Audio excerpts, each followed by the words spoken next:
Hello नमस्कार दोस्तों, कैसे हैं आप सब। उम्मीद करते हैं कि आप लोग अच्छे ही होंगे। जी हाँ दोस्तों, आज की सबसे बड़ी खबर निकल के आई है। बता दूं दोस्तों कि बॉलीवुड के सुपरस्टार सिंगर, जी हाँ दोस्तों, इंडियन आइडल के सबसे जाने वाले सिंगर पवनदीप के बारे में आप लोग को बताएंगे। जी हाँ दोस्तों, पवनदीप की माँ कौन है सभी दिखाएंगे आज की इस वीडियो में। तो अगर इस चैनल पे आप लोग नए हैं तो चैनल को कर दीजिए सब्सक्राइब, ताकि इसी प्रकार के बॉलीवुड खबरों से आप लोग अपडेट रह पाए। तो चलिए दोस्तों, बिना किसी देरी के वीडियो को स्टार्ट करते हैं।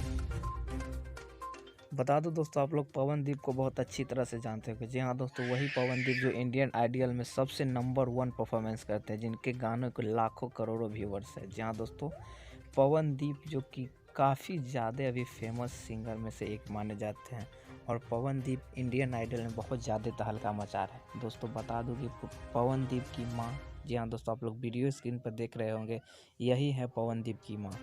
जी हाँ दोस्तों, यही है पवनदीप की माँ। तो दोस्तों, कैसा लगा वीडियो हमें कमेंट करके ज़रूर बताएं, और इसी प्रकार के बॉलीवुड खबरों से आप लोग अपडेट रहना चाहते हैं तो चैनल को कर दीजिए सब्सक्राइब। जी हाँ दोस्तों, मिलते हैं किसी अगले वीडियो में, किसी अगले